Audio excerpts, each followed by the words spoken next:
Retornamos entonces a este panel de expertos sobre seguridad alimentaria y nutricional.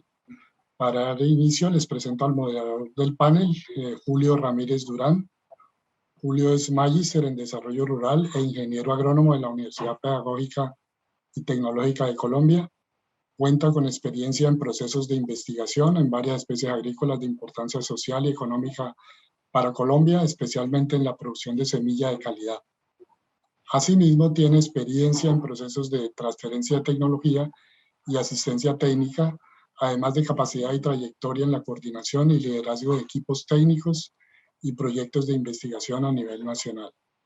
Actualmente, Julio es el jefe del Departamento de Semillas y líder del Plan Nacional de Semillas de Agrosavia. Julio, bienvenido. Hola Hernando, muchas gracias por la presentación.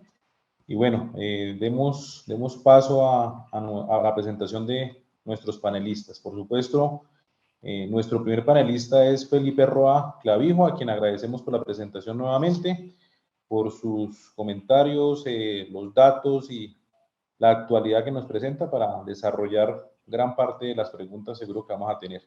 Muchas gracias, Felipe. En segundo lugar, nuestro panelista invitado es el doctor Jesús Antonio Quintana, ingeniero forestal de la Universidad Politécnica de Madrid y sociólogo de la UNED de España, con maestría en Medio Ambiente y Desarrollo obtenida en la Universidad de Reading. Desde marzo de 2020 es director general del Centro Internacional de Agricultura Tropical CIAT y director general para las Américas de la Alianza entre Biodiversity Internacional y el CIAT, pues dos centros de excelencia de investigación sobre agricultura, nutrición y medio ambiente que son parte de la red mundial de los CGIAR, por supuesto. Tiene más de 30 años de trabajo en los sectores de seguridad alimentaria, agricultura y desarrollo rural, cambio climático, conservación ambiental y manejo de paisajes y recursos naturales. Pues, por supuesto, la mayor parte de esa experiencia ha sido en actividades de cooperación internacional en diversos países, trabajando con gobiernos, entidades nacionales, Naciones Unidas, otros organismos internacionales como la ECID, JEP, JICA, USAID e instituciones de CGIAR, ONG y otros socios. Doctor Jesús, bienvenido.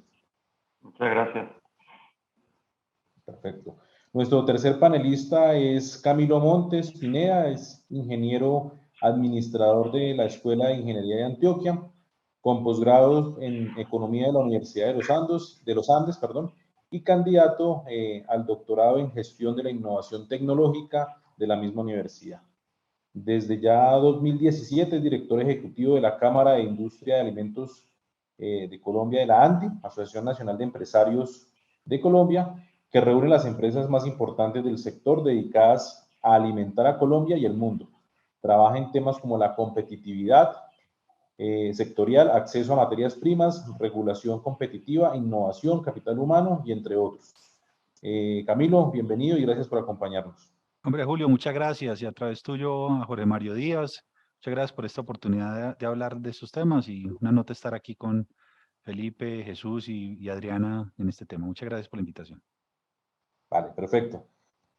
Gracias, Camilo. Y en nuestro cuarto panelista pues está Adriana Patricia Tofiño, investigadora PhD Senior de Agrosavia, quien es ingeniera agrónoma, máster en recursos fitogenéticos neotropicales de la Universidad Nacional de Palmira, con doctorado en ciencias agrarias y énfasis en fisiología vegetal de la Universidad Nacional de Colombia, sede de Bogotá. Ya tiene 15 años de experiencia en prospección y manejo de recursos genéticos, producción de semilla de alta calidad, procesos de premejoramiento y mejoramiento de cultivos anuales y desarrollo de sistemas hortícolas sostenibles, codesarrolladora en la obtención y registro de 6 materiales de yuca y de 2 frijoles biofortificados. El trabajo con frijoles biofortificados ha recibido reconocimiento por el Observatorio del Caribe Colombia en 2014 y por el Pacto Global Red Colombia por su contribución al cumplimiento de los Objetivos de Desarrollo Sostenible en Hambre Cero en el 2021. Bienvenida, Adriana. Muchísimas gracias, Julio. Un saludo para todos. Vale, perfecto. Bien, pues demos inicio entonces a una serie de preguntas que hemos preparado para ustedes. Con ese contexto, como decía, actualizado y de abrebocas que nos ostentó Felipe, pues definitivamente sabemos que la pobreza y la consecuencia que genera el hambre y la subnutrición o la malnutrición, pues es un importante porcentaje en la población como se presenta.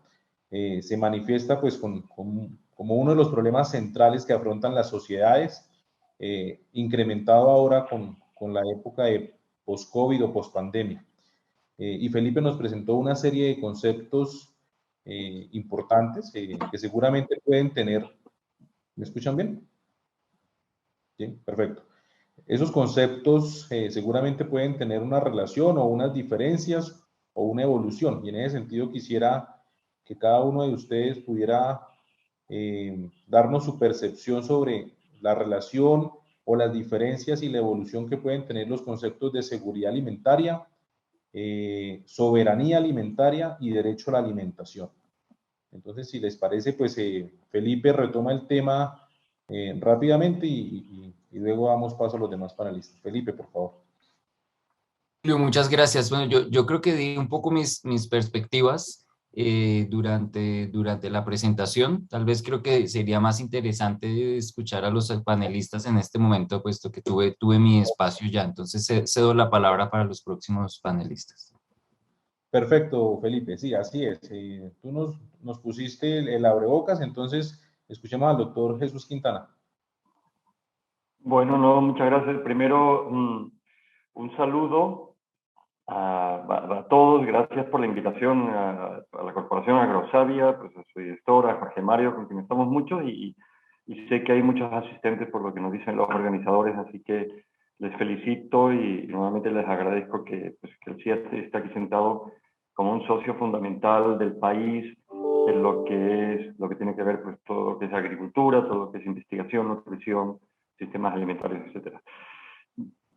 Julio, mira, yo creo que Felipe ha dado unas respuestas muy buenas en la charla anterior. A mí me encantó que lo enmarcara. Quizás lo que yo podría acrecentar entre esas diferencias entre seguridad, soberanía, derecho, que están en el debate y que justamente están en el debate y creo que es muy importante, pues también que la sociedad pues se plantee ese derecho no tanto a la alimentación, sino también a estar sanamente, equilibradamente nutridos, y que en el debate también estén las causas y las soluciones que pueda haber. La seguridad alimentaria, como bien ha dicho Felipe, pues es esa situación en la que las personas tienen pues su alimentación garantizada, pero quizás valdría la pena matizar para complementar, porque yo creo que la riqueza de este nuevo debate es, de alguna forma, ser comentadores, por lo menos en esta pregunta de lo que ha presentado Felipe, y yo creo que en esa seguridad alimentaria lo que es nuevo y relevante, quizás adicional a lo que ya he dicho, es cómo ha ido evolucionando ese concepto, pues, obviamente siendo junto a la pobreza el reto más grande que tiene la humanidad, y de hecho son los dos primeros objetivos de los 17 que la humanidad se planteó: acabar con la pobreza, acabar con el hambre. Es decir, esa seguridad alimentaria de que cada persona, cada pueblo lo pueda tener, que sea también, tenga unos matices que diga que debe ser saludable, que debe ser sostenible y que no debe tener un impacto negativo en el entorno, y ahí enlazamos y quizás podamos hablar más en el debate, para ser breve, más adelante. Por lo tanto, que no contribuya a degradar el planeta, que sea de una calidad, o sea, no solamente hay que llenar el estómago, sino también tiene que ser una calidad, porque si no, quitaríamos la desnutrición, pero caeríamos en la malnutrición, en esa paradoja que tenemos ahora de la obesidad. Y finalmente, pues que también, como le digo, pues saludable, sostenible, resiliente, inclusivo. La soberanía, yo creo que se ha hablado bastante, es el derecho de las naciones, de los pueblos, de las comunidades. No solamente lo limitaría, aunque típicamente se queda en la esfera del derecho de las naciones, el derecho de las comunidades, por ejemplo, de una comunidad indígena también, a tener esa soberanía a decidir, y tiene mucho que ver, por supuesto, con el entramado de políticas al interno, pero también con la relación con otros países, con otros estados, con otras sociedades, y un elemento fundamental, por supuesto, es el comercio, pero también pues esa disparidad o esa desigualdad que puede haber entre los distintos pueblos. Así que el debate de soberanía tiene que ver con cómo producimos y cómo ese balance además se puede equilibrar. Y yo aquí haría una pequeña acotación, es que el debate sobre esto tiene que ser sereno, porque la soberanía alimentaria completa de una sociedad es muy difícil, y de hecho todas las sociedades desde que existen, desde que hay conocimiento y hay registros, han hecho intercambios, es decir, el trueque, el intercambio entre zonas agroecológicas distintas, entre pisos ecológicos distintos, siempre ha existido, y tampoco pensemos cualquier pueblo, por grande que éste sea, va a ser capaz de satisfacer desde dentro la necesidad. Y finalmente una reflexión, perdón Julio, no fui todo lo breve que tú nos habías pedido que fuera, pero yo creo que la primera pregunta siempre uno tiene pues esa tendencia a extenderse más. El derecho a la alimentación, yo creo, es un derecho básico, es fundamental. Derecho, insisto, yo le pondría apellidos y diría no solamente a la alimentación, a una alimentación equilibrada, a una dieta sana, como ahora es un resultado de la cumbre del año pasado, esos healthy diets, las dietas saludables, y que además esas dietas saludables equilibradas no impacten negativamente en el ambiente, y eso es una decisión y una fuerza que no solamente el consumidor puede hacer, pero el consumidor tiene. Entonces yo diría, derecho a una alimentación saludable, sostenible, resiliente e inclusiva. No es que quiera colgarle tantas etiquetas, Dios mío, ya es bastante con que podamos comer, pero recordemos, no basta comer bien, sino de cualquier forma. Bueno, me disculpo, Julio, y luego compensaremos, intentaré ser más breve. Doctor Jesús, gracias. No, estamos perfectos con los tiempos. Vamos a tener un buen tiempo para este panel que es de los más interesantes. Le doy la palabra a Camilo para que nos complemente un poco, por favor. Vale, muchas gracias. Un saludo muy especial a todos los investigadores, a la comunidad científica que se suma a esta muy importante jornada. Y qué importante, porque pone sobre la mesa una temática fundamental, que es este asunto de la seguridad alimentaria. Y qué bueno arrancar por las definiciones, porque obviamente todos los científicos y aquellos que queremos ser científicos, o al menos nos estamos formando para eso, como investigadores, es muy importante que nivelemos la cancha en términos del marco teórico que utilizamos para este tema. Y lamentablemente, aunque no pude estar en la presentación del profesor Felipe Roa, pues he seguido su producción científica y me imagino hacia dónde ha ido planteando algunos elementos de discusión. Qué importante también entender que debemos armonizar esos tres conceptos: seguridad alimentaria, soberanía y derecho a la alimentación. Cuando hablamos de seguridad alimentaria, por supuesto, estamos hablando del acceso tanto en cantidad como calidad de los alimentos con sus nutrientes requeridos para el desarrollo. Y ese acceso, esa disponibilidad, por supuesto, está tanto desde el individuo, desde su familia, desde el hogar, desde su región, su nación, y en últimas, la seguridad alimentaria siempre tendrá que ser vista desde una perspectiva global. Cuando hablamos de soberanía, por supuesto, también esto ese anhelo que tienen ya específicamente las comunidades, inclusive algunos territorios, en decir, venga, tengamos disponibilidad de una producción local que, entre otras, nos garantice el acceso a las dietas que queramos como comunidad desarrollar. Y por supuesto aparece el concepto de derecho a la alimentación, una discusión que tanto el profesor Roa como Jesús saben que es muy álgido y muy profundo en el mundo, desde la perspectiva de ser un derecho progresivo, que obviamente un derecho que no es solo quitar el hambre desde la perspectiva de sentirme satisfecho en el estómago durante el día, sino que está relacionado con un derecho a la alimentación, entendida la alimentación más allá de los nutrientes que entran por la boca. O sea, la alimentación tiene unos referentes culturales, económicos, sociales, por supuesto, y estoy completamente de acuerdo con lo que Jesús dijo ahora, ambientales y sociales. Y más allá de la definición, lo que creo que todos tenemos que aprender en esto que acabamos de vivir con esta pandemia generada por el COVID, es que hay que armonizar esos tres escenarios. Y es donde gobiernos, sociedad civil, empresas, por supuesto academia, la cooperación internacional, todo el mundo tenemos que confluir para entender cómo, más allá de las definiciones, que insisto, muy importantes como referente para la conversación y las decisiones de política pública y privada, sino ya desde el escenario de lo práctico, donde podemos ir avanzando en su implementación. Esta pandemia nos dejó muchos aprendizajes. Yo recuerdo marzo, no, inclusive un poco antes, más o menos de enero del 20, cuando empieza el mundo con este llamado de la pandemia, empiezan las reflexiones, por ejemplo, acerca de seguridad alimentaria. La primera pregunta era, oiga, ¿será que vamos a tener la comida disponible para poder vivir confinados? Y esa era una gran pregunta que todos tuvimos. Después empezaron a aparecer reflexiones sobre la soberanía alimentaria, y en el caso colombiano recuerdo alcaldes tomando decisiones de no dejar salir camiones de sus municipios que porque se les llevaban la comida. Pero también la reflexión muy pronto de los alcaldes, que es que si no salían los camiones, pues tampoco iban a entrar aquellos alimentos que no se le producían en su territorio. Entonces, creo que este escenario, este laboratorio de aprendizaje que nos deja la pandemia, nos tiene que invitar a entender que tenemos que, en el escenario de lo práctico, ser capaces, y por supuesto con el soporte científico, ser capaces de llevar el estado del arte, de lo que hacemos, de lo que pensamos, de lo que actuamos y por supuesto de lo que publicamos, y hay un comentario pues a los investigadores que están en la reunión, pues que están conectados frente a esta temática.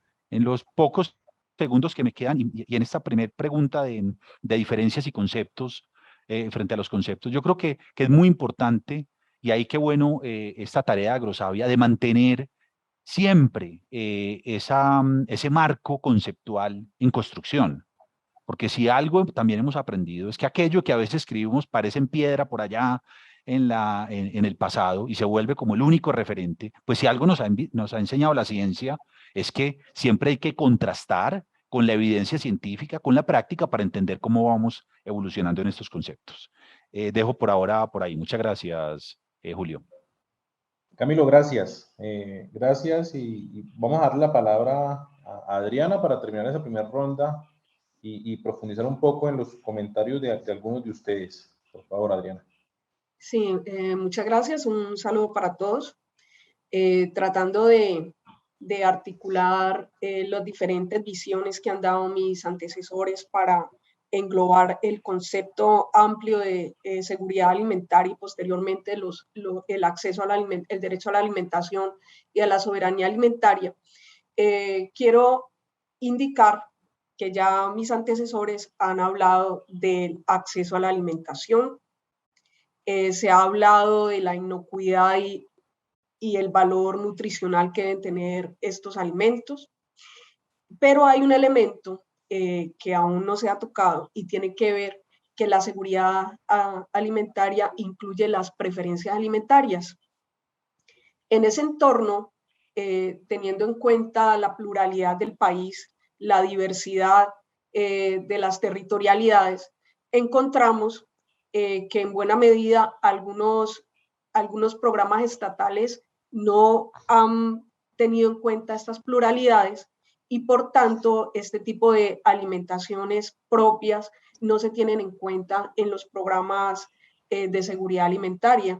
Y entonces es por esto que muchos índices de nutrición, sobre todo en los pueblos ancestrales y en las etnias, no se ve que tengan una mejoría sistemática. Si bien el conferencista indica que los informes datan del 2015, no son para nada alentadores, sobre todo lo que tiene que ver con los pueblos ancestrales.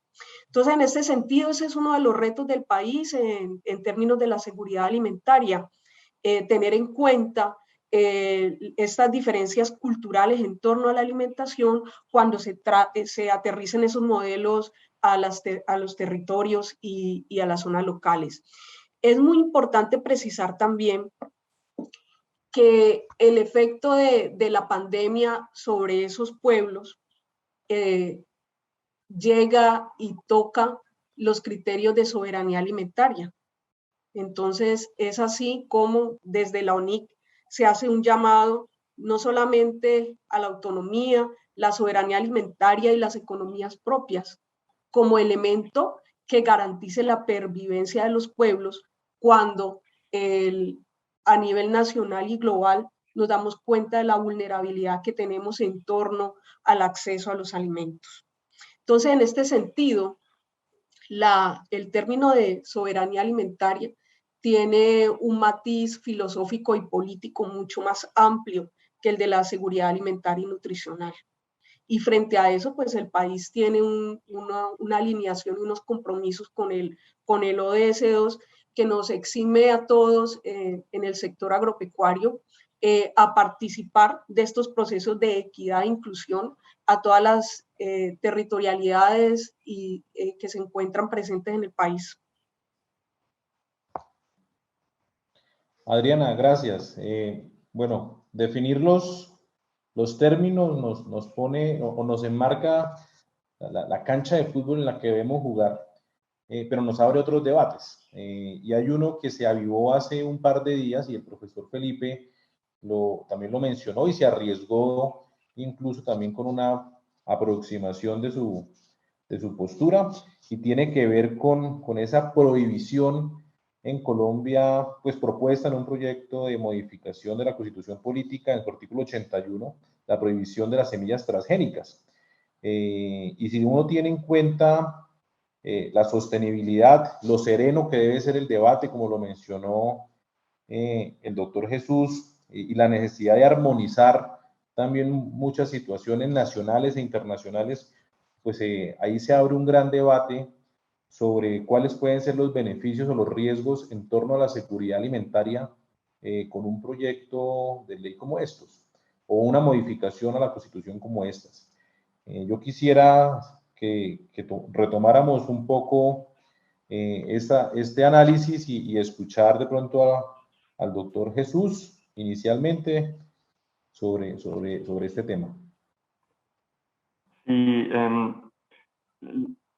si te parece, es que tuve una llamadita, o sea, la pregunta es, si te entiendo bien, sobre, sí, perdón, sí, sobre la... Beneficios o riesgos que pueden tener sobre la seguridad alimentaria la propuesta de prohibición de la semilla transgénica en Colombia.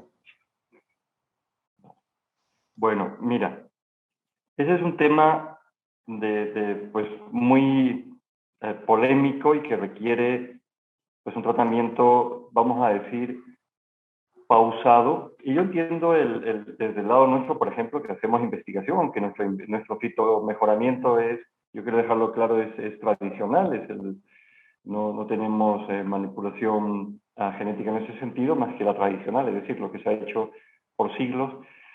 Pero hay que enmarcarlo también en un debate, yo creo, sereno, con datos, y sobre todo, pues, en un balance entre lo que serían los beneficios y los perjuicios en el debate sobre, pues, la malnutrición, la desnutrición y cómo nosotros, por ejemplo, fomentamos la soberanía alimentaria y cómo nosotros conseguimos que esa seguridad alimentaria de la que hemos hablado en tu pregunta anterior se consiga. Desde nuestro lado, nosotros tenemos, como saben, pues de una parte ese banco de germoplasma, que como antes pues, se refería pues, tanto Felipe como Camilo, es Semillas del Futuro, inaugurado en marzo. Ahí tenemos un repositorio de semillas, las colecciones más grandes de frijol, las colecciones más grandes también de yuca del mundo, es un buen aporte para forrajes tropicales, arroz, etcétera, etcétera. Y a partir de ahí nosotros hacemos ese fitomejoramiento que tiene que ver con la posibilidad de tener la biofortificación, añadirle propiedades, pero no en el debate pues, estrictamente de transgénicos. Sin embargo, sí consideramos que en casos concretos puede ser un aporte, pues también pues, para fomentar pues, frente a retos, por ejemplo, la degradación ambiental, climática, un aporte también pues, para garantizar esa seguridad alimentaria. Pero entendemos que eso sí necesita un debate sereno, un debate que no sea acalorado, un debate donde la comunidad científica pueda participar, pueda dar sus aportes, pueda dar sus argumentos y, por supuesto, aquellos que, pues, por las razones que puedan ser, tengan opiniones contrarias, también lo puedan aportar y ese debate se haga también. Pero insisto, debe hacerse, yo volvería a mis respuestas anteriores, buscando pues esa seguridad alimentaria, esa soberanía y ese derecho a la alimentación que puedan ser saludables, buscando la salud. Ese es un concepto ya, digamos, santificado por la Cumbre de Sistemas Alimentarios del año pasado, que el debate viene de antiguo. Una seguridad alimentaria, una soberanía y un derecho a la alimentación que sean también sostenibles, que sean resilientes, y aquí hablamos del manejo de riesgos, sobre todo climático, pero no solo, y finalmente que sean inclusivos y por supuesto tenga la posibilidad de considerar cómo esos pequeños productores, también los grandes, pero sobre todo los pequeños, se van a beneficiar de esas semillas y cómo le va a ayudar a ellos a hacer, generar ingresos, generar empleo, insertarse en los mercados y tener, pues bueno, pues una mayor crecimiento desde el punto de vista económico. Así que espero, Julio, haber respondido pues, a tu pregunta compleja con algunas ideas sobre cómo puede ir el debate. Gracias. No es una pregunta fácil, sé que es compleja y la complejidad se aumenta cuando la discusión no es serena, como usted lo menciona, doctor Jesús, y creo que por ahí viene un poco la necesidad que tienen los científicos de poder aportar con calma y con argumentos y discutir con tiempos. Camilo, me gustaría escuchar tu posición al respecto. Uno de los pilares fundamentales de la ciencia robusta es que siempre está confrontada, siempre, cada vez que hay un nuevo desarrollo, una nueva hipótesis, y por supuesto a partir de allí inferencias que de la ciencia robusta se tenga, pues permite, entre otras, que ese debate, y estoy de acuerdo con Jesús, que debe ser sereno, pues se haga, insisto, soportado en la ciencia que sea robusta. Y en ese sentido, creo que lamentablemente esta satanización hacia este tipo de organismos genéticamente modificados viene sobre todo con una carga ideológica importante. Y claro, también en el escenario político se tienen que dar estas discusiones. Yo no quiero entrar en ellas, al menos en este panel. Yo quiero entrar es en el debate científico. Y yo creo que, y sobre todo aprovechando pues que la comunidad científica está hoy conectada en este tema, yo sí quiero invitar a los científicos a que nos ayuden a entender la profundidad del alcance de este debate, porque creo que a nuestra sociedad, y me refiero pues no solo a Colombia, sino en general en América Latina, necesitamos de ustedes para que nos ayuden a ir dirimiendo este asunto, porque coger solo el titular y a partir del titular pretender tomar decisiones de política pública, creo que nos puede llevar en una senda equivocada. Claro, no todos los desarrollos de laboratorio, no todo lo que está en escenarios experimentales, y de ahí la importancia de todos los estándares éticos que tiene que haber en torno a la investigación, en torno a la investigación en el ámbito de los organismos genéticamente modificados, pues tiene que hacerse con el total rigor, con todas las declaraciones de eventuales conflictos de interés que pueda haber sobre el asunto, porque el problema no es que exista el conflicto de interés, el problema es que no se declare y no se gestione. Entonces, creo que, y además, y ahí sí es de la perspectiva de la industria, que obviamente lo que represento en este panel, hoy sería inviable poder alimentar al mundo, al menos con el tipo de desarrollos que hace la industria, alimentos con valor agregado, como me gusta a mí denominarlo, si no pudiéramos acceder a materias primas con la cantidad, calidad, frecuencia y características que requiere los procesos industriales. Y ahí, por supuesto, el desarrollo de materias primas, donde la ciencia ha ayudado a su desarrollo, pues siempre, o para nosotros son fundamentales, insisto, para poder contribuir a la seguridad alimentaria del planeta. Muchas gracias, Julio. Camilo, gracias. Y pues Adriana, con tu experiencia como mejoradora, pues, ¿qué nos puedes aportar, por favor? Tienes el micrófono cerrado, Adriana. Sí, muy buenos días. No solo desde la perspectiva del mejoramiento, desde los sistemas agroalimentarios, es importante precisar que una de las principales problemáticas no es solo la prohibición de semillas genéticamente modificadas, sino también la necesidad de que aquellos productos manufacturados que provienen de las importaciones realmente reflejen que son producidos a partir de cultivos OGM. Esta es una de las principales problemáticas, y en términos de los escenarios agroalimentarios, en consonancia con la pregunta anterior, desde el ICBF, buscando esa equidad y esa inclusión, hay un especial interés en que se reajuste la composición de la harina, de la bienestarina, para incluir justamente estos productos locales, teniendo en cuenta que no es un secreto que más del 90% de la soya que se está exportando a nivel global proviene de cultivos OGM. Entonces, esto abre la posibilidad para que en el país se generen agroindustrias rurales con enfoque local que promuevan el uso de la biodiversidad presente. Entonces tenemos cultivos de alto valor nutricional desarrollados a nivel local, chontaduro, los alimentos biofortificados, las batatas, los frijoles, que podrían entrar a participar de estas nuevas formulaciones de las harinas. Por otro lado, la inmersión del país como tal, completo, a la agricultura 4.0 y a la cuarta revolución industrial, implica que no se pueden dejar de lado también estos tipos de avance de la biotecnología. Lo que sí debemos tener es un aprovechamiento diferencial y manejarlo desde ciertos entornos, pero lo fundamental es que sean las comunidades quienes indiquen si quieren o no y en qué escenarios trabajar con los OGM.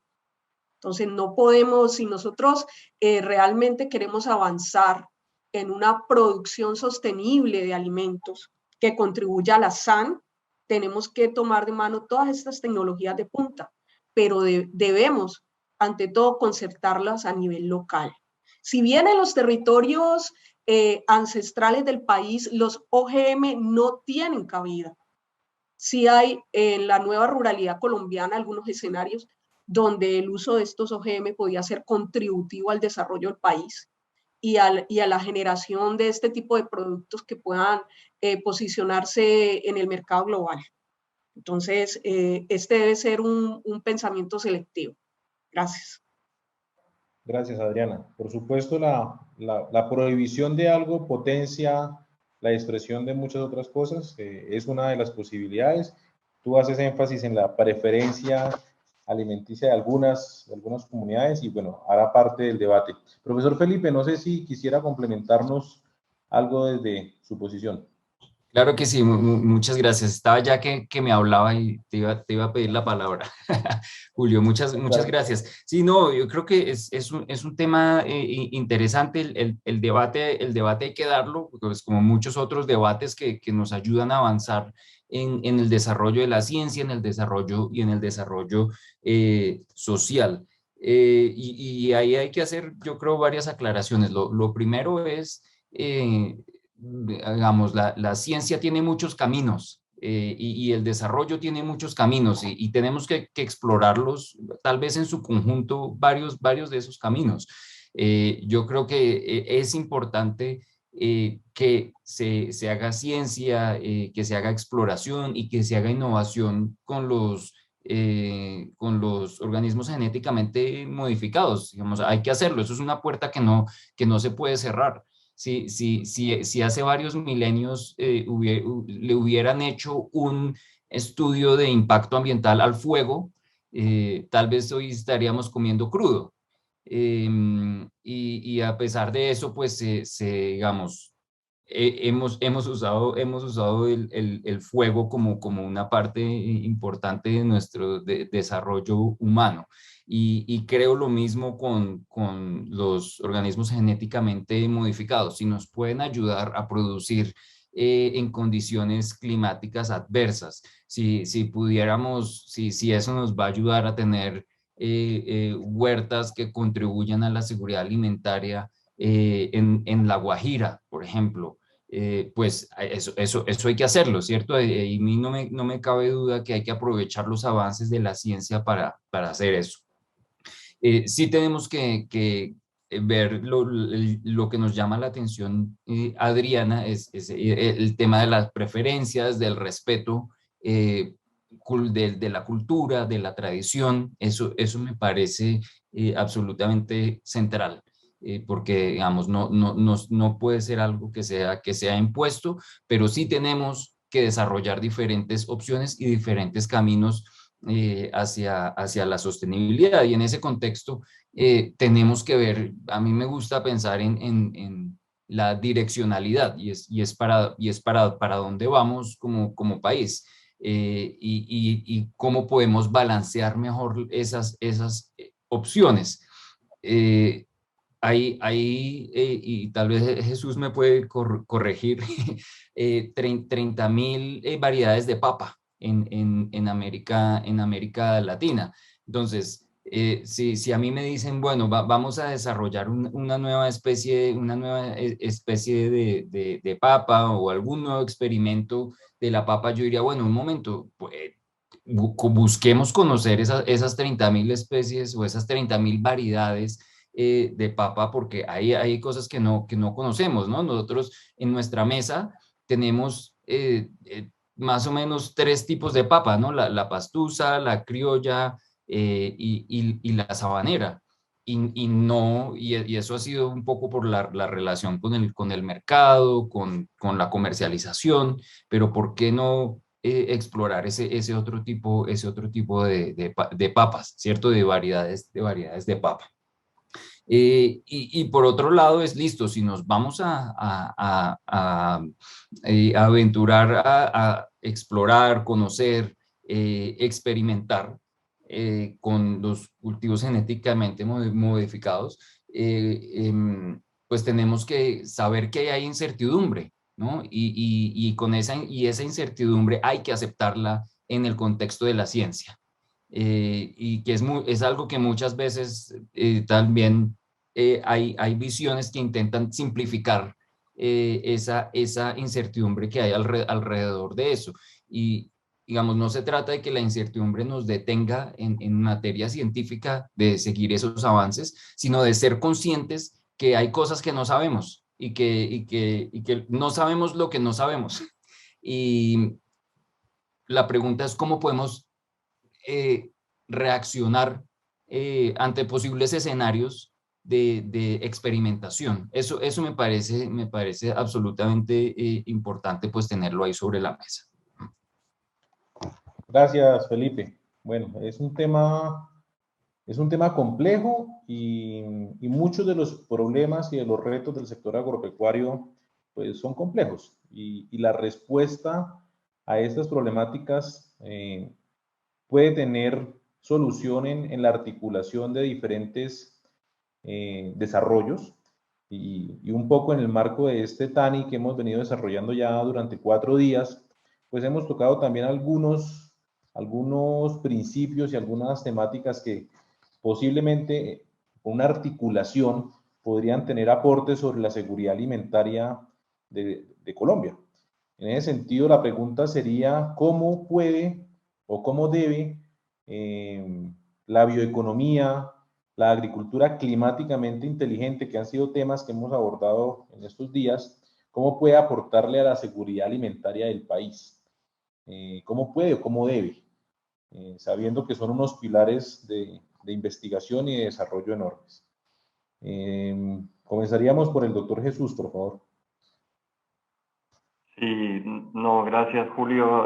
De nuevo, yo creo que obviamente, pues, este es el foro también, ¿no? Y un poco reflexionando sobre pues, el debate anterior, pues que todo hemos tomado un poco con pinzas por lo incómodo digamos, lo caliente, si quieres, del debate, pero es el foro, ese es el tipo de foro donde yo creo que sí, desde la comunidad científica, pues nos tenemos que plantear las cosas pues, con serenidad, como ya hemos dicho antes, pero también basado pues, en lo que constituye pues, la razón de ser de nuestra función, que es aportar evidencia, aportar datos y bueno, pues dejar las decisiones a lo mejor no para nosotros, aunque nosotros contribuyamos al debate, sino pues para los que tengan la responsabilidad, sea los políticos, sea por los decisores, sea los líderes, etcétera. Bueno, los retos, lo que es evidente y no hemos dicho aquí, yo no lo vamos a decir para no ser acusado de cansón, pero el momento es un recordatorio de que cada vez los retos, no solamente no hemos conseguido reducirlos, sino por desgracia, los retos aumentan y nosotros no vamos a esa velocidad. Nos llegó la pandemia cuando teníamos muchos retos por delante, aunque con un cierto momento dulce en la mayor parte de las regiones, cuando nos pilló la pandemia, cierta reducción de la pobreza a nivel global, me refiero, no país por país, una mejora en la desnutrición, no la malnutrición, pero sí en la desnutrición, etc. Ahí entonces vimos la fragilidad de las cosas, una pandemia que ha sido brutal, pero que al mismo tiempo ha terminado teniendo efectos pues en todos los sectores, como el famoso aleteo de la mariposa, el ejemplo que todos conocen. De ahí nos llegó los problemas de logística, nos llegaron los problemas de conexión, vimos que la globalización sí era un avance, pero que también no era una solución única y que había que reforzarla y revisarla. Nos encontramos después con los problemas como efectos antes de la guerra de Ucrania, de cómo eso estaba afectando a la inflación, por el ahorro en algunos lugares, la falta de bienes en otros. Cosas como, si todos se acuerdan, el problema que hubo en el canal de Suez con un barco que se atrancó, pero que produjo un embudo gigantesco. Eso no nos acordamos. Hace poco ha habido algunos casos incluso en el canal de Panamá con motivo de las protestas en el país. Después nos llegó la guerra, la inflación, pues la subida de los precios del petróleo, y ahí vimos la interconexión y la necesidad de que nosotros como comunidad científica sigamos aportamos mucho en el caso de la pandemia, en los sectores de salud, pero también pues todos los que estamos aquí de alguna forma, y de que los retos siguen creciendo. El cambio climático en Europa, por ejemplo, Estados Unidos, lo que es el hemisferio norte, está demostrando una virulencia que ya estaba prevista, pero que no es lo mismo ponerla en papel en el IPCC, en los informes, que verla. Cualquier aporte, Julio, es bienvenido. Bioeconomía, por ejemplo. La crisis de fertilizantes nos ha recordado la importancia de contar con bioinsumos. Es fundamental. Cualquier porcentaje a partir de 0,1% en que un país pueda aportar en la no dependencia e importación de fertilizantes de productos fósiles es un gran avance. Es un gran avance para las arcas del país, es un gran avance para bajar la inflación, la subida de costos, pero también es un gran aporte, y yo vuelvo a insistir en el ángulo ambiental y climático, porque son productos que no vienen de esos combustibles fósiles, no están aportando a la emisión de gases de efecto invernadero, pero además nos ayuda en esa soberanía que estamos hablando antes. Agricultura climáticamente inteligente. Llevamos años diciéndolo, pero el reto es mayor. Ya no es que la agricultura tenga que ser adaptada al clima, eso es un imperativo. Lo que tenemos que ser es mucho más audaces, mucho más valientes, y también reconocer que van a venir retos y sacrificios para la gente. Y esa agricultura no tiene que ser climáticamente inteligente solamente, tiene que ser de emisiones cero. Y muchas empresas y grandes conglomerados, pero también algunos países, y esa es una recomendación clara de Naciones Unidas, de la cumbre del año pasado, y de cualquiera que tenga sensatez, tenemos que ir con la mayor velocidad posible hacia una agricultura netamente cero, es decir, compensar algunas emisiones que va a haber, porque no es sensato decir que no va a haber emisiones, pero sí que esas sean compensadas con secuestro de carbono o con mayor forestación. Entonces, esos son dos de los retos, pero yo no me quedaría ahí. Yo diría que también tenemos que pensar en otros enfoques, por ejemplo, también más audaces que están viniendo desde hace años, avanzar en cosas como la agricultura regenerativa, que se le llama ahora, la agricultura de naturaleza positiva, por traducirla al español. Otros que tienen que ver, por ejemplo, antes se habló de agricultura digital, cómo nosotros podemos avanzar, cómo todos esos enfoques que ya están ahí algunos, que han cambiado de nombre, pero que otros, por ejemplo, como la agricultura de conservación, que hace mucho tiempo que existe, agroecología, hace muchísimos años que existe, que se ha practicado mucho, por ejemplo, en América del Sur, con Altieri y otros, las podemos ir fomentando también desde nuestro lado. Entonces, yo diría, sí, Julio, como respuesta corta, la otra era la larga, tenemos que avanzar en nuevos enfoques, pero tenemos que ser audaces y eso tiene que ver también con políticas públicas que los apoyen.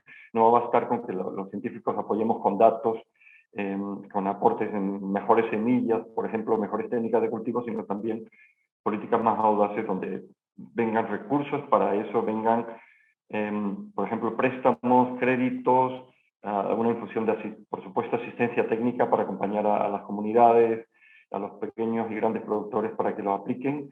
Y sí, tenemos que avanzar en ese sentido. Doctor Jesús, muchas gracias. Voy a pedirle a los panelistas que tengamos un poco más de respuestas concisas. Sé que los compañeros investigadores están reventando el chat con varias preguntas y para que podamos agilizar. Le voy a dar la palabra a Adriana, por favor, sobre esta misma pregunta. Me salto a Camilo y entro con él con una nueva pregunta. Adriana, por favor. Sí, muchas gracias, Julio. Retomando los conceptos generados por mi antecesor, es muy importante precisar que en el marco de este TANI, tanto el enfoque de transdisciplina como la agricultura climáticamente inteligente y la bioeconomía son contributivos a los sistemas agroalimentarios que son la base de la SAN. Sin embargo, la aplicación en el país es muy heterogénea, dado que pues, hay unas brechas muy importantes en los índices de innovación departamental.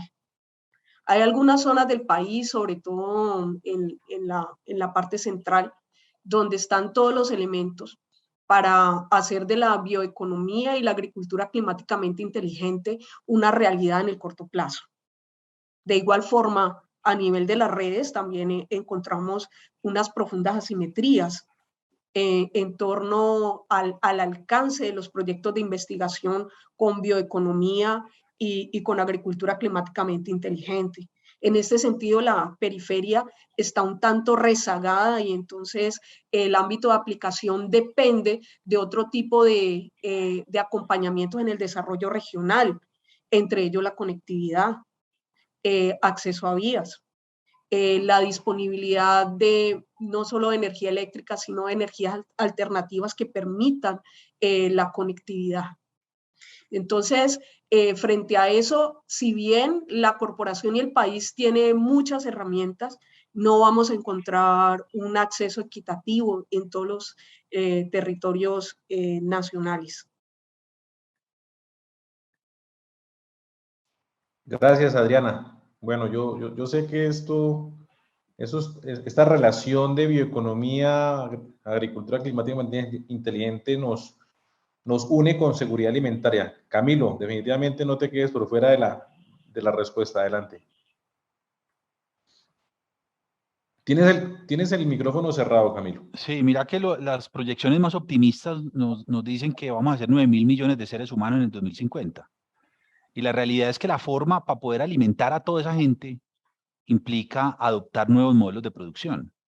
Y ahí en la bioeconomía, por eso no quería que me dejaras por fuera, Colombia tiene una oportunidad monumental. O sea, tenemos que aprovecharla. Tenemos una frontera agrícola por desarrollar, tenemos una densidad empresarial, sobre todo para alimentos con valor agregado interesante en Colombia. Tenemos una frontera agrícola ya, depende de quién se le pregunta, pero hablan de 50 millones de hectáreas, de las cuales 10 millones se utilizan. Y ahí es donde, insisto, Colombia tiene una oportunidad monumental. Nosotros publicamos recientemente, y me refiero en la ANDI, un análisis, por ejemplo, de huella de carbono, que implica la producción industrial de todos los sectores para Colombia desde la perspectiva de huella de carbono. Y ahí tenemos mejor dicho, por ubicación, por la matriz energética, etcétera, una oportunidad, reto por aprovechar. Cuando el mundo está reclamando alimentos y Colombia puede jugar allí de forma importante, claro, La bioeconomía tiene que ser ese horizonte, ese escenario que nos traiga aprendizajes, reflexiones y prácticas, además. Mira que, que el uso, por ejemplo, sostenible, por supuesto, de la biodiversidad, que podamos traer esos granos andinos, esas maravillas de nuestra biodiversidad para apropiarlo en alimentos para Colombia y el mundo, creo que no podemos ser inferiores a ese reto. Los objetivos de desarrollo sostenible, que bien nos dijo Ban Ki-moon cuando estuvo en Colombia, que pues, el reto de la pandemia es que se aplazaron varios de esos objetivos, pero nos pone a nosotros como país en una oportunidad súper interesante, que implica, claro, hacer los desarrollos y por lo tanto la investigación en torno a los alimentos tiene que traer esa consideración de la producción sostenible, de la agricultura climáticamente inteligente y demás, a la mesa de los colombianos. Gracias, Julio. Vale, Camilo, gracias. Bueno, con esta última pregunta, donde quisiera que diéramos la ronda con los 4 panelistas, luego entramos a preguntas dirigidas por parte de los compañeros.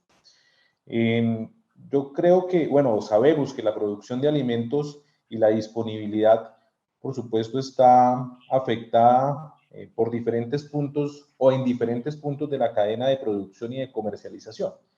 En ese sentido, esa dinámica de cadenas locales, de circuitos cortos de comercialización puede tener una importancia alta, pero quisiera saber cuál es su perspectiva y la importancia de estos dos grandes ítems, cadenas locales y circuitos, en torno a la seguridad alimentaria. Felipe, comenzamos contigo, por favor. Muchas gracias, Julio. Me encanta esa pregunta porque, bueno, creo que hay mucho espacio para la innovación por ese lado. Yo creo, y voy a hacer referencia a la ley de compras públicas locales, ley de compras de alimentos, que es una ley reciente. Los municipios y los departamentos la están empezando a implementar, y es una ley que le pide a todas las instituciones públicas o que contratan con el Estado, que compran alimentos para su consumo o para la distribución, como es el caso del PAE, que compren al menos el 30% a pequeños agricultores locales de su municipio, de municipios aledaños o del departamento, que compren el 30% del total de las compras de alimentos. Eso me parece una ley que tiene un gran impacto en todo el territorio nacional, pero que tiene muchos retos también. Digamos, se soluciona un problema que era importante, que era el problema del mercado. Bueno, muchos pequeños agricultores no tienen mercado, entonces ahora tienen un mercado local, pueden venderle y comercializar sus alimentos con el programa de alimentación escolar, con las bases militares, con el sistema carcelario, con las alcaldías en sus eventos. Entonces se soluciona un problema que era la falta de comercialización de esos alimentos y la falta de mercado para los pequeños productores. Pero abre nuevos retos, como es el caso de las vías, por ejemplo, las vías de acceso, la comunicación, el tema del internet. Muchas veces estos agricultores y la pequeña agricultura familiar no están legalizados ante una cámara de comercio, no pueden emitir una factura electrónica. Entonces, los circuitos, en ese contexto, los circuitos cortos de comercialización, como lo propone la ley de compras públicas, pues soluciona la parte del mercado y anima a todos quienes estamos interesados, pero también la acción del Estado y del sector privado a solventar esos otros retos que se van abriendo, de infraestructura vial o infraestructura fluvial, pero también de la infraestructura productiva, todos los aspectos de refrigeración, de escalamiento de la producción para mantener eso. Entonces, solamente como para ser corto, poner ese ejemplo de la ley de compras públicas, resaltando las ventajas y los retos que hay ahí. Perfecto, gracias, profesor Felipe. Doctor Jesús, adelante, por favor. Bueno, Julio, yo le voy a compensar mis excesos temporales de antes con una respuesta más breve, también beneficio. Pero mira, yo creo que el debate de las cadenas cortas es muy importante, viene desde el punto de vista político por razones como ya ha explicado Felipe y algunas más, y se pone mucho más de manifiesto cuando llega la disrupción de los mercados del COVID. El debate es bueno, está muy relacionado con la visión de soberanía y yo creo que va a estar mucho presente, pero yo aportaría 3 puntos para el debate que hay que tener en cuenta.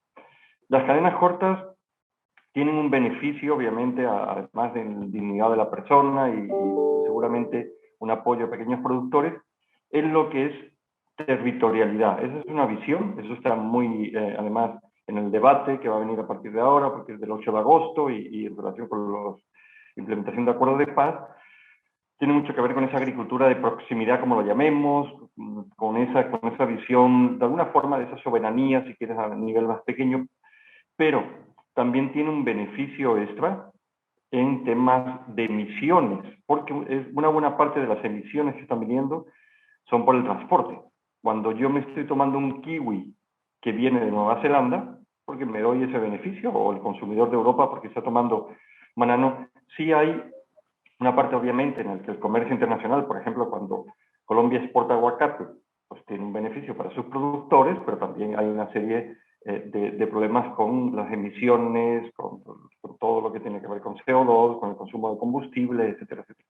Y finalmente, una parte que todavía no ha estado en este debate, porque son muchos los aspectos, pero también tiene que ver con los desperdicios por esa manipulación. Una buena parte, por lo menos el 20% se estima para el caso de Colombia, seguramente a nivel global sube un poquito más, de los desperdicios tienen que ver simplemente con esa parte logística de los transportes, porque hay una mala manipulación, porque los productos se pierden, no están bien almacenados y conservados. Entonces, yo diría sí a todo lo que se puede hacer para las cadenas cortas, que no sea un mantra, no es la solución, pero cualquier avance que se dé es bueno, por ejemplo, para programas de alimentación escolar, como se ha mencionado, pero sin olvidar al menos 3 aspectos, que tiene que ser la calidad de ese producto y la inocuidad, la salubridad de ese producto que llegue, tiene que ser equivalente, entonces hay que ayudar a esos pequeños productores, a esas cadenas cortas, para que produzcan alimentos que sean comparables, que lleguen al mercado, que sean saludables, sean inocuos, y que además también, pues nuevamente, no me voy a bajar de ahí,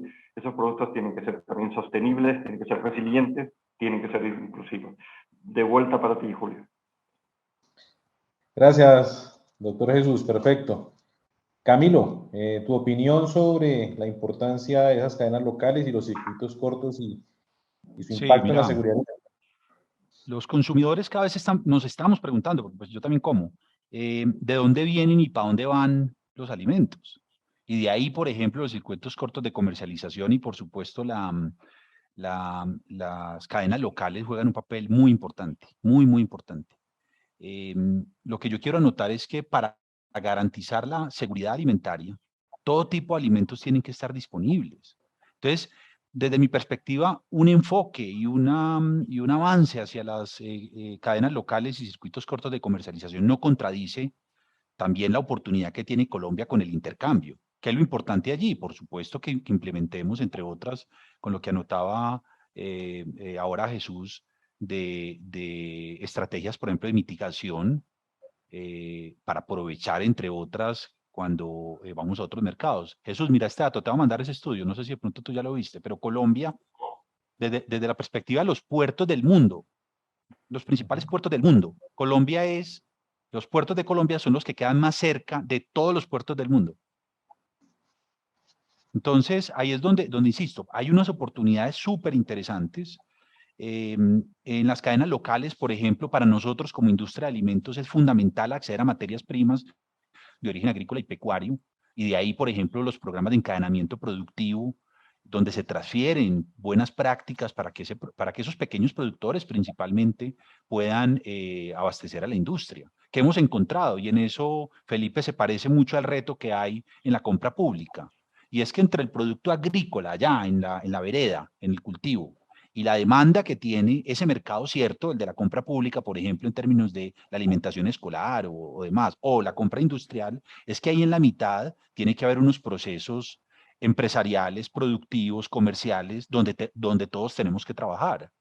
Y ahí donde creo que debería estar el foco. Me parece que la voluntad, perdón, la obligación que trae la ley, pero también la voluntad que tiene la industria de alimentos de comprar esas materias primas en cadenas locales, nos tiene que llevar a entender el foco que tiene que haber en aumentar esas capacidades del productor local.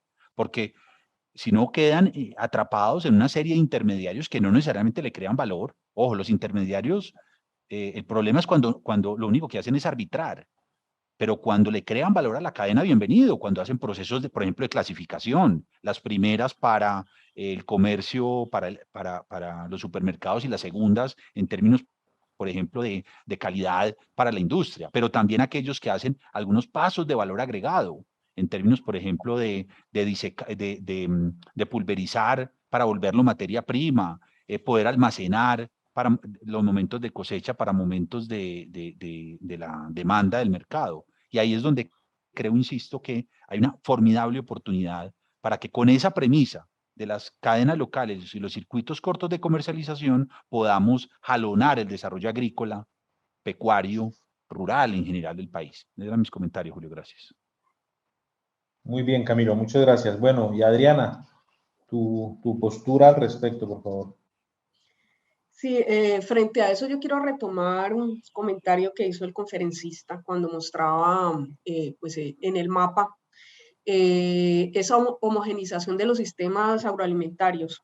Entonces, frente a eso, viene el concepto de los desiertos alimentarios, que se traduce en aquellas zonas donde no se da la oportunidad de contar con abastecimiento de frutas y hortalizas.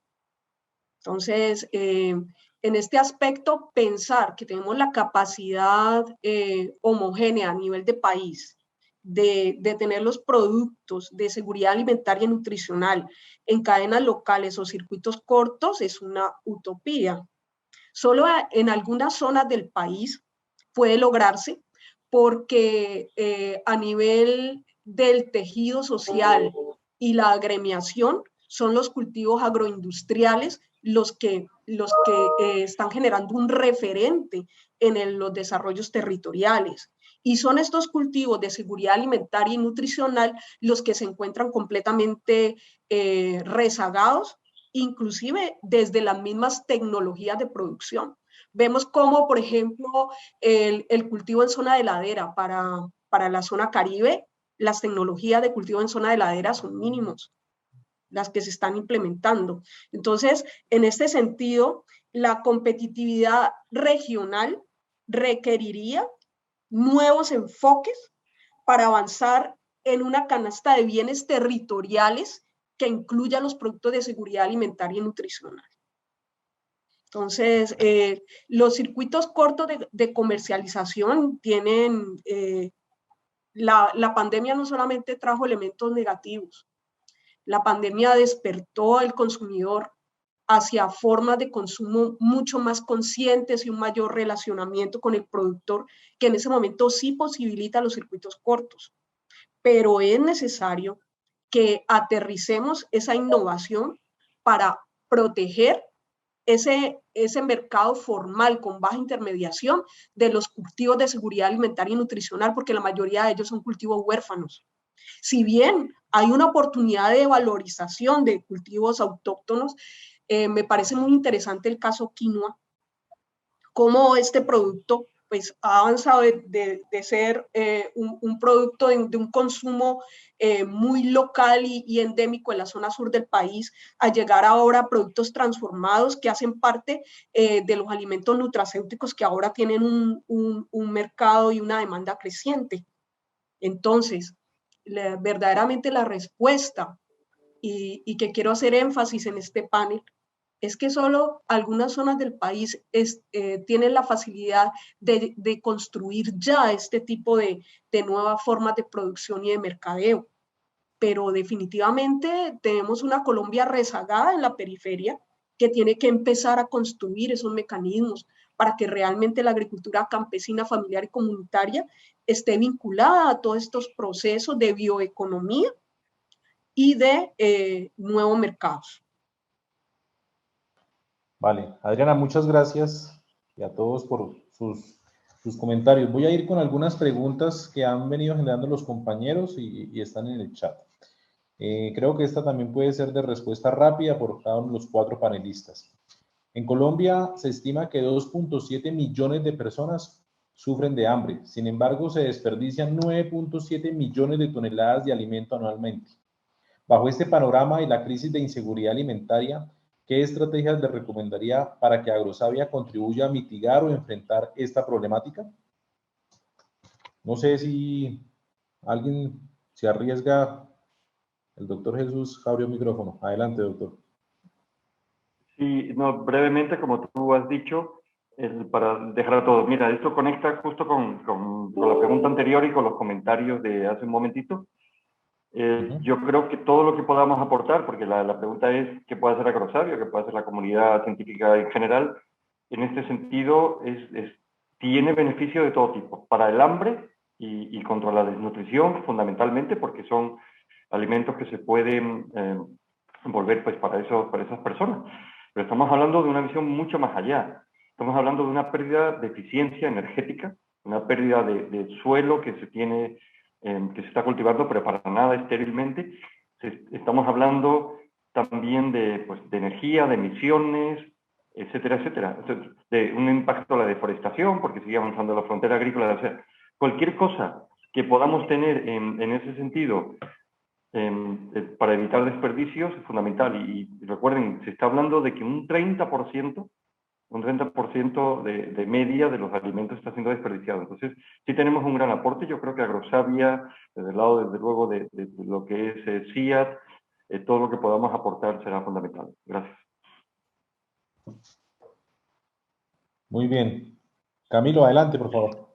De esas 9,7 millones de toneladas, Julio, el 40%, según el DNP, se pierde en los eslabones agrícolas y pecuarios, el 17% en los hogares. O sea, en los dos extremos de toda la cadena se está perdiendo el 57%. Yo creo que en ese 40% Agrosavia tiene mucho por aportar. La investigación aplicada, la investigación que permite, entre otros, desde las etapas del cultivo, inclusive atrás, desde la preparación del cultivo y cosecha, tenemos mucho por avanzar.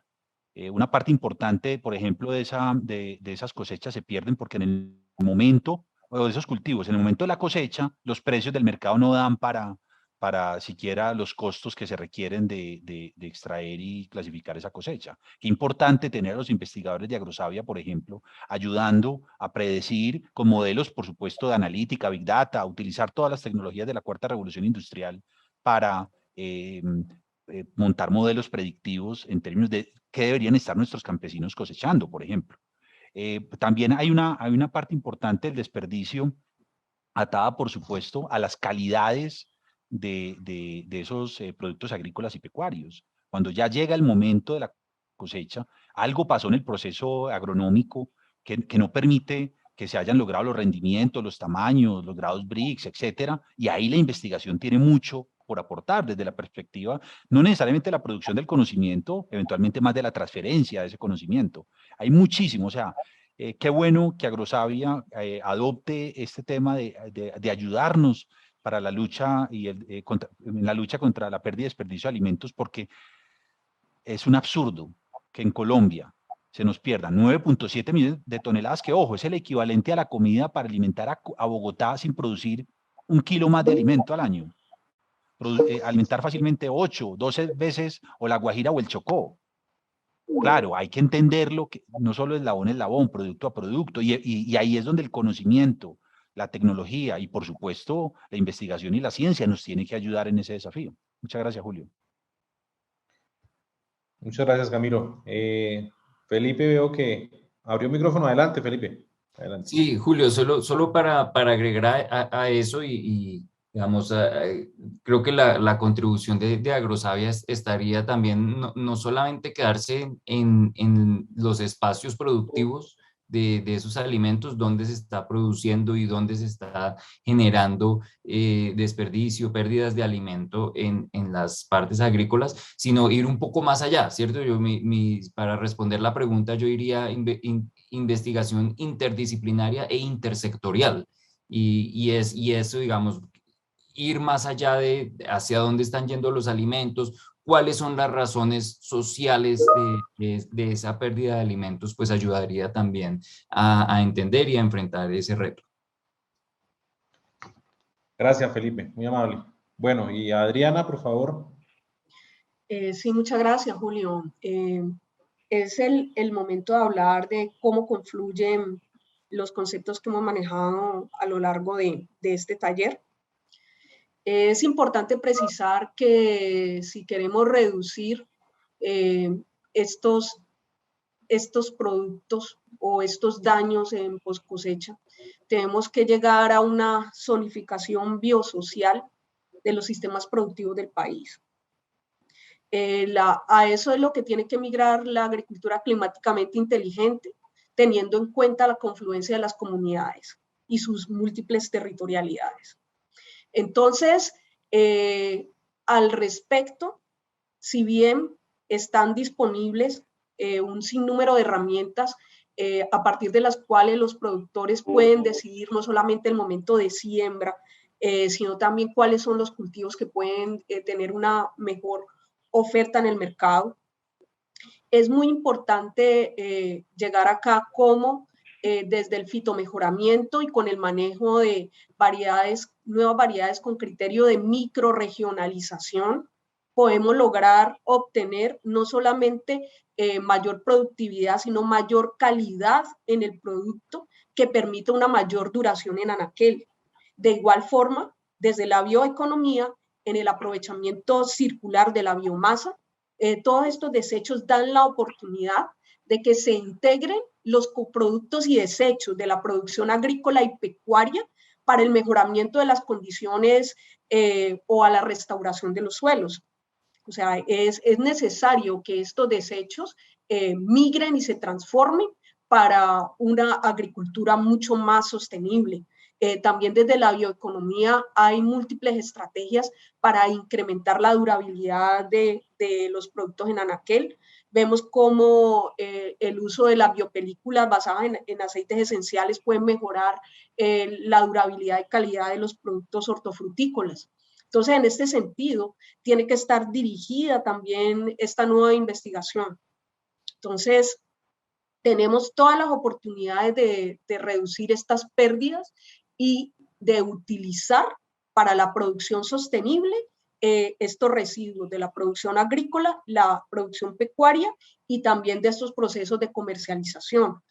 Al respecto, ahí es donde tiene mayor importancia estos circuitos cortos y estos sistemas alimentarios locales, justamente para que los productos agrícolas no tengan esa alta huella de carbono producto de la migración de productos generados en el sur del país hacia la costa caribe, donde ya llegan pues con unos daños que los hacen que no tengan esa aceptación por el mercado y que entren a generar pues este tipo de productos que son desechos. Gracias.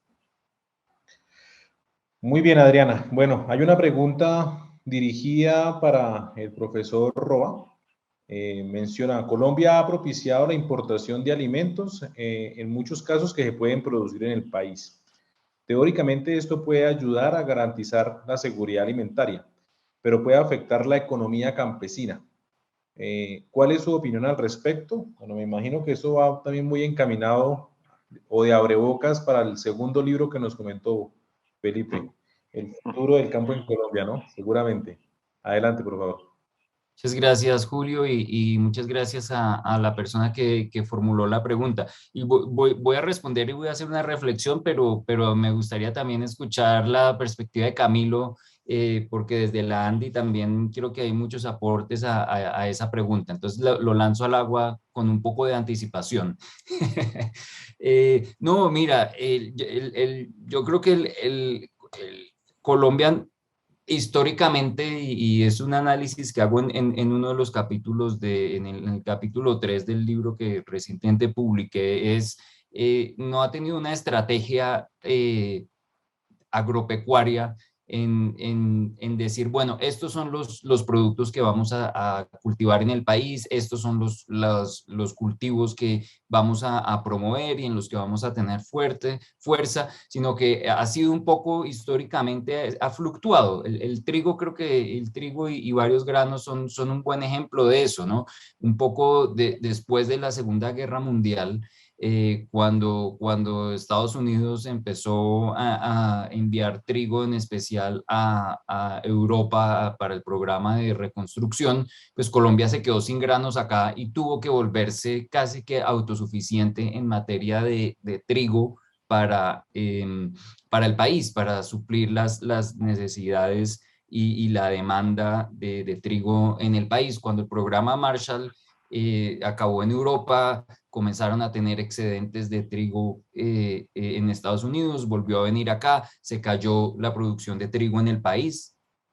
Y pues digamos, se transformaron todos esos escenarios, si se quiere, altoandinos en producción de papa, producción de leche. Entonces creo que ese tipo de preguntas tenemos que verlo también dependiendo de la cadena agropecuaria que estemos hablando. Me parece importante tener un componente histórico, retrospectivo de cómo han evolucionado esos cultivos pues en las diferentes etapas del desarrollo económico y del comercio internacional del país, pero me parece clave también pensar también en los aspectos que creo que Jesús mencionaba hace un momento sobre calidad, sobre inocuidad y cantidad de esos alimentos.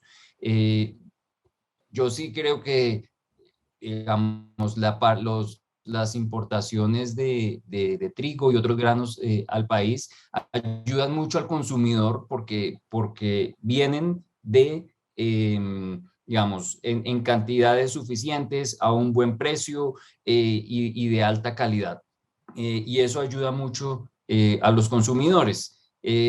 Pero también me parece ha dejado por fuera a varios jugadores en las cadenas agroalimentarias. Entonces sí creo que tenemos que ver ahora lo que se habla a veces de dice, bueno, no, vamos a parar todas las importaciones del país y vamos a producir todo acá. Y esas transiciones no se hacen tan fácil, ¿no? Se está hablando de que se puede producir más maíz, más trigo, de que se pueden recuperar otros cultivos. Pero de todas formas, la configuración actual está generando seguridad alimentaria porque hace los precios accesibles para los consumidores. Está generando empleo también, que eso es una parte que poco se analiza en muchas ocasiones, genera mucho, y pues Camilo nos puede hablar más de eso, pero la industria de alimentos y todas esas importaciones que se generan también generan muchos empleos en el país. Entonces, yo creo que es una pregunta, a mi manera de ver, compleja, que no se puede tomar a la ligera, porque de la noche a la mañana cualquier modificación del comercio internacional que no tenga una transición puede generar más inseguridad alimentaria de la que ya tenemos en el país, puede ocasionar impactos económicos profundos pues en la industria de los alimentos y en los sistemas agroecológicos también, ¿no? Entonces, pues por ahí van como unas reflexiones generales sobre esa pregunta. Ahora, solamente para cerrar eso, me parece también muchas veces el comercio internacional no se ve con buenos ojos para algunos sectores. Pero me encanta, por ejemplo, el Pacto Verde Europeo, creo que hay que mencionarlo. El Pacto Verde Europeo ahora pide que cuando Colombia exporta alimentos, vengan de zonas de no deforestación. Y eso es algo muy importante para la agricultura internacional, ¿no? Entonces, sí, yo creo que tenemos que ver los diferentes componentes ahí. Felipe, muchas gracias. Bueno, y Camilo, que... Pues ya que el profe me tiró al charco, pues imagínense, si a uno el profesor pues llama, pues hay que responder. No, miren, el tema, primero una reflexión general. Creo que es equivocado cuando se plantea un falso dilema desde mi perspectiva, que es que exportar es bueno, importar es malo. Y a veces en las narrativas va quedando ese, y no de, de este foro, me refiero en general, que entonces, venga, trabajemos por la admisibilidad, que los alimentos colombianos puedan llegar a otros mercados. Eso sí, pilas que si es que se importan, no necesariamente es bueno. Y yo lo quiero ubicar en el escenario de todo este foro desde la perspectiva de la seguridad alimentaria, y qué bueno que el profesor Roa hizo una reflexión al consumidor, al colombiano, al ser humano, al individuo. Y si el ser humano está ubicado en Colombia o en Perú o en Venezuela o en cualquier lugar del mundo, pues todos tenemos que, espero me entiendan bien esta palabra, confabular para que efectivamente los alimentos le lleguen en la cantidad, calidad, obviamente impacto ambiental y todo lo requerido para que efectivamente pueda comer adecuadamente. Y yo creo que ahí sí, inclusive en Colombia hay experiencias súper interesantes, como desde la perspectiva de la productividad, la competitividad, el desarrollo rural, hemos logrado sustituir algunas importaciones. Qué interesante, por ejemplo, estudiarnos el caso del cacao. Colombia era un país que tenía que importar cacao para satisfacer las demandas de la industria de productos, pues, para chocolate de mesa principalmente, y hoy en la práctica las importaciones de cacao no existen, porque se ha hecho todo un proceso de encadenamiento productivo que va desde el trabajo agrícola y todo el trabajo y todo el reto que tenemos con Agrosavia, por ejemplo, en cadmio, pero que permite paso a paso, entre otras, que Colombia se vaya volviendo referente a la hora de exportar cacao como materia prima, pero también como alimento final. Creo que la discusión sobre la importación de alimentos es importante poderla decantar. ¿Cuántos de los alimentos, por ejemplo, se importan para producir más alimentos? Gran parte de esos números están relacionados con la alimentación animal. Pues, si no tenemos algunas fuentes de alimentos para la alimentación animal, pues implica que ya la cadena de ahí hacia adelante se puede ver estresada, por utilizar alguna palabra. Listo, hay alimentos que de acuerdo a la realidad agroecológica, a la realidad de garantizar el abastecimiento, que vaya ampliando esa compra de maíz blanco a productores agrícolas en Colombia. Hablabas, por ejemplo, Felipe, perdón, profesor Roa, de trigo. Yo creo que ahí hay una discusión científica que vale la pena dar. A mí lo que entiendo es que para que el grano del trigo se pueda desarrollar, tiene, en términos de la productividad requerida para abastecer una demanda de pan gigantesco que hay en Colombia, el desarrollo de ese grano de trigo requiere, entiendo, un choque térmico. Para efectos de productividad, que se da en algunas regiones del país, entiendo Nariño y todo lo demás, pero entonces donde logramos, insisto, una perspectiva de competitividad, a ver si puede haber allí escenarios de sustitución. Y me parece muy interesante, Felipe, tu llamado, y es que esto no puede ser de blanco y negro, no puede ser un switch que uno abre y cierra, sino que tiene que haber discusiones también del tipo de alimentos que de nuestra capacidad científica, pero también nuestra capacidad logística podemos desarrollar, porque, por ejemplo, en Colombia tenemos que trabajar muy fuerte, hablabas de logística, pero logística no solo de vehículos y carreteras, por ejemplo, logística de abastecimiento, perdón, de almacenamiento. Nosotros necesitamos hilos ubicados cerca donde están los cultivos o los sitios de consumo, porque hoy, por ejemplo, la capacidad de almacenamiento que tiene Colombia en granos está principalmente en los puertos. Y uno no puede traerse ese silo, pues imagínese uno llevarse el maíz de, no sé, de aquí de los llanos orientales al puerto de importación de granos, que es principalmente Buenaventura, y ahí volverlo a traer. O sea, ahí insisto, esto tiene que ser una conversación donde la ciencia nos tiene que ayudar muchísimo, donde la investigación aplicada, que nos vaya llevando en un tránsito para ir entendiendo dónde podríamos, no con el plurito de sustituir las importaciones, sino con la perspectiva de la seguridad alimentaria, privilegiando al consumidor, sobre todo para el acceso en cantidad y calidad, podamos avanzar en anhelos como el desarrollo rural, gracias, entre otras, a el encadenamiento hacia ese consumidor. Podría hablar ahora sobre esto, ya saben, como se dan cuenta. Gracias, sí, Felipe, por preguntar directamente. Camilo, muy bien. Creo que estas últimas dos respuestas dan paso a una de las preguntas de los compañeros relacionado con con esa interacción que pueden tener varios países y esa necesidad que pueden tenerse en ciertos tratados. Las Américas tienen un papel protagónico en los sistemas alimentarios mundiales, debido al tamaño de su producción de alimentos en el orden global. No es posible pensar en una transformación de los sistemas agroalimentarios sin contemplar la transformación del sistema regional latinoamericano. ¿Cree que es posible pensar en un bloque regional regulado para proveer alimentos en esta oportunidad que en el sistema internacional se abre ante una crisis mundial? Creo que ahí podemos juntar varias de las ideas que hemos estado conversando. Me gustaría comenzar en este caso con Adriana.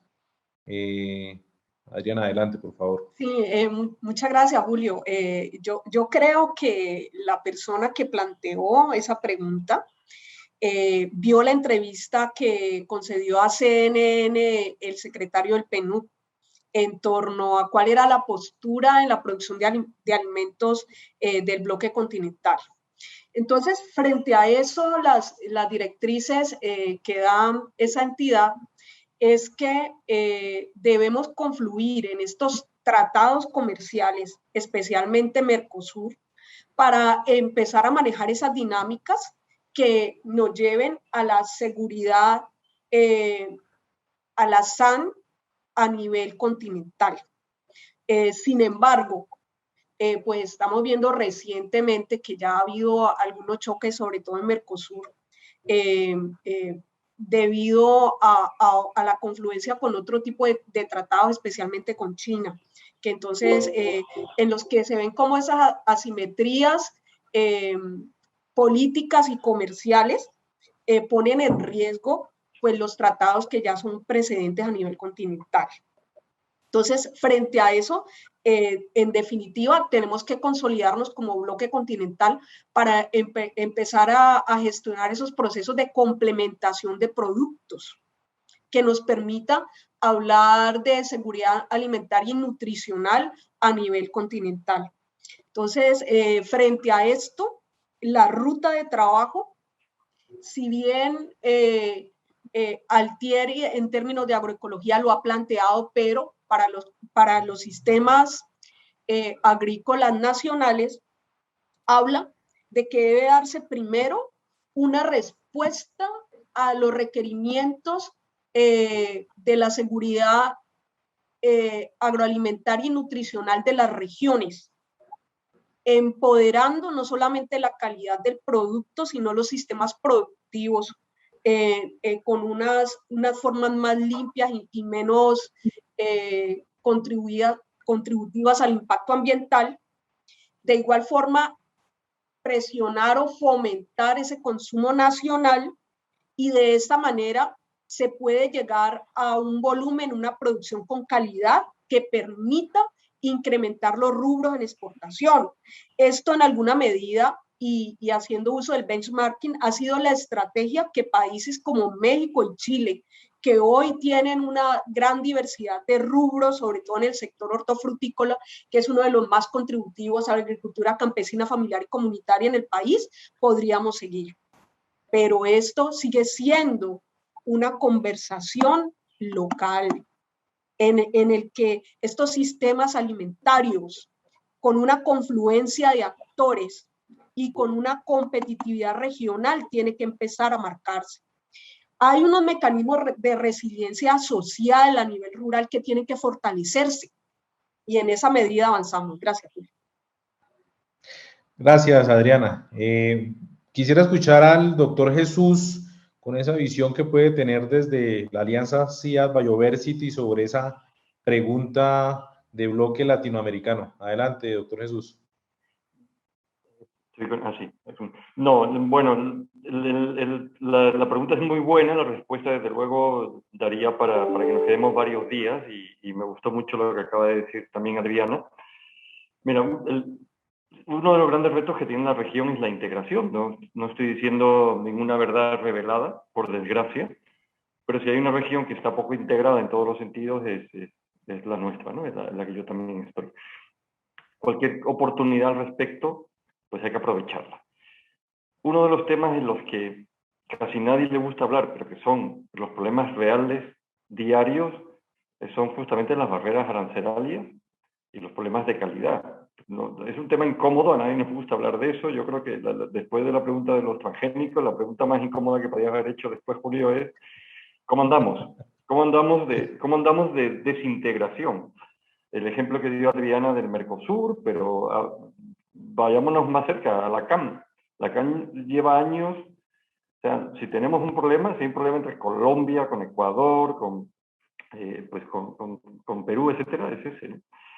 Entonces, esto es una oportunidad, la crisis también, pero el reto auténtico es cómo conjugamos todo lo que queremos plantear. Reducción de desperdicios, cadenas cortas, agricultura climáticamente inteligente o carbono cero.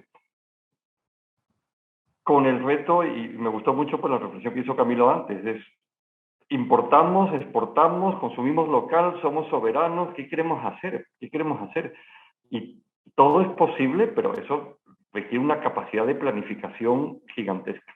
Desde el lado de la ciencia, desde luego tenemos nuestros aportes, pero tampoco nos pongamos más mochilas y responsabilidades de la que tenemos. Podemos ayudar, pues, desde el lado logístico, con soluciones de cómo se transportan mejor los alimentos, cómo se conservan más, cuáles duran más, cuáles son los que menos contaminan, cuáles son los que tienen, qué técnicas de cultivo son más adecuadas, pero reconozcamos que muchas de las cosas no solamente se sobreponen, sino que además van en sentido distinto.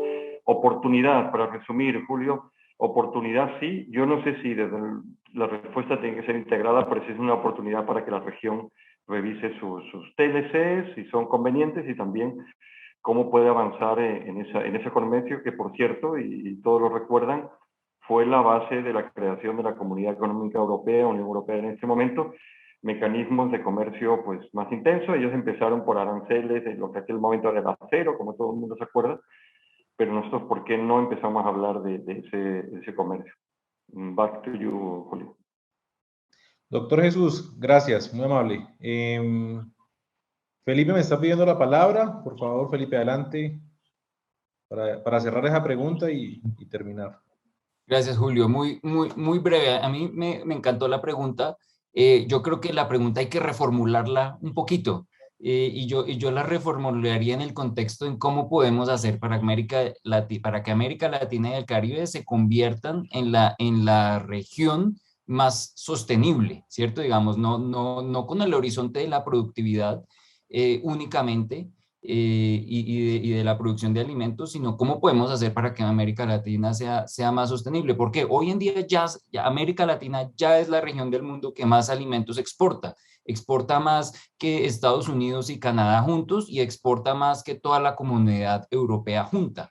Entonces, si el problema es de exportación, el problema ya está resuelto en ese sentido, pero es que tenemos todavía retos muy grandes, y es tenemos 267 millones de personas en inseguridad alimentaria en América Latina y el Caribe, y el 50% de la población en condiciones de pobreza. Entonces, eso es inaceptable, ¿cierto? En la región del mundo donde más exportaciones agrícolas hay, eso es algo inaceptable. Y además estamos pues acabando con el Amazonas, ¿no? Digamos, la región más biodiversa del mundo y más productiva, pues está acabando con su biodiversidad y pues con sus ecosistemas. Entonces, para mí la pregunta es, ¿cómo podemos hacer para que una alianza regional nos ayude? Si uno, a continuar exportando alimentos, alimentando al mundo. Dos, sacar a las personas, a los millones de personas que hay en condiciones de pobreza. Y tres, proteger la gran biodiversidad de nuestra región. Gracias, Felipe. Bueno, desafortunadamente se nos ha ido hora y media de panel, no sé en qué momento. No sé, Verónica, si podemos tener un minuto para cada uno de nuestros panelistas para que le manden un mensaje con el que quisieran que nuestros investigadores se queden después de este panel. Entonces, si es así, por favor, le daría la palabra al doctor Jesús, a Adriana, a Camilo y a Felipe para que cerremos el panel. Adelante, Jesús. Muy brevemente, Julio, gracias por moderar esto y gracias a todos los asistentes. Yo diría, Es un momento crítico para Colombia y la región, y me encanta que una institución de la capacidad, del talento, del potencial, de la reputación, como Agrosavia esté dispuesta, esté aquí interesada, estoy diciendo cómo nosotros aportamos a la sociedad desde el lado científico con soluciones viables y aportando al debate con lo que son nuestros elementos: evidencia, datos, métodos, tecnología, capacitación, transferencia, formación, y dejando el debate pues para quien le corresponde, pero también aportando elementos sólidos y que ayuden a la reflexión y al avanzar. Y también, por supuesto, a la sociedad en esos debates de esas lacras, la lacra de la pobreza, la lacra del hambre. Nosotros tenemos que estar firmemente casados, comprometidos con eso y aportar soluciones. Muchas gracias, yo confío mucho, sé que juntos vamos a poder aportar en este momento tan importante para Colombia. Jesús, gracias. Adelante, Adriana.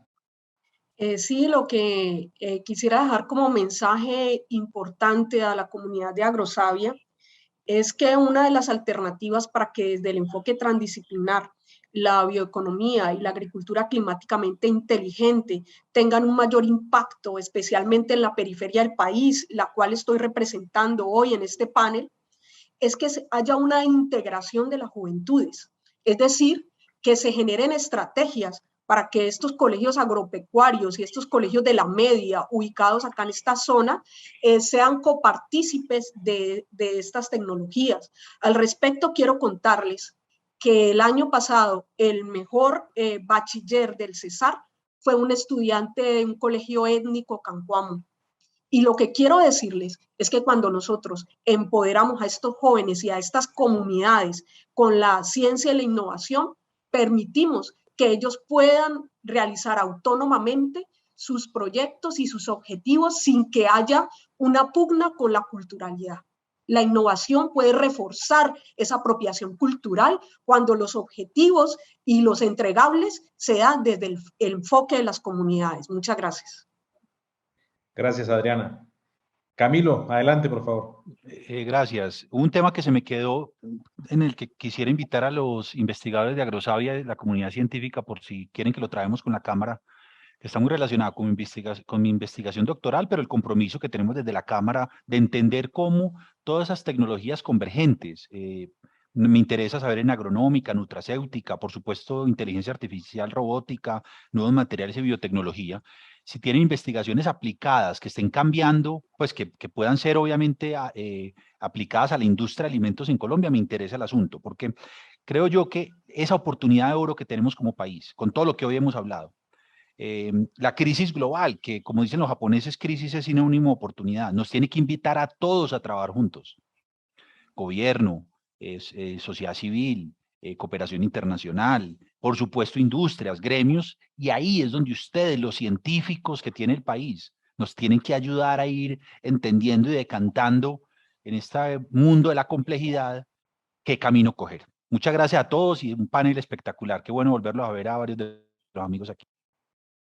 Camilo, muchas gracias. Doctor Jesús, adelante, por favor. Bueno, no, yo ya hablé y creo que nos queda Felipe. Felipe, yo ya dije mi palabra. Perdón, no es mío. Felipe, adelante, por favor. Disculpa. Bueno, no, a Julio, sí, a Julio, a Jesús, a Camilo, a Adriana, muchísimas gracias por este panel. Creo que aprendí muchísimo en la discusión de ustedes, de sus perspectivas y de sus trayectorias. Ha sido un honor compartir este panel con ustedes. Agrosavia, muchísimas gracias por la invitación. Un saludo muy especial a todo el equipo de Agrosavia en las regiones del país, animarles a que sigan trabajando, a que sigan construyendo, a que sigan llevando a cabo esa misión tan importante para el país. Y solamente cerrar invitando a que vayamos a las fronteras, ¿no? Las fronteras del conocimiento, a las fronteras de las ciudades, a las fronteras de las regiones para trabajar juntos, conformar alianzas y poder buscar esos consensos que nos permitan avanzar. Cuenten con la Universidad de los Andes, cuenten con la academia, nuestro conocimiento y nuestra disposición para trabajar estos temas muy importantes y pues muchísimas gracias por la invitación. Vale. A ustedes muchas gracias. Verónica, muy amables, gracias por la invitación.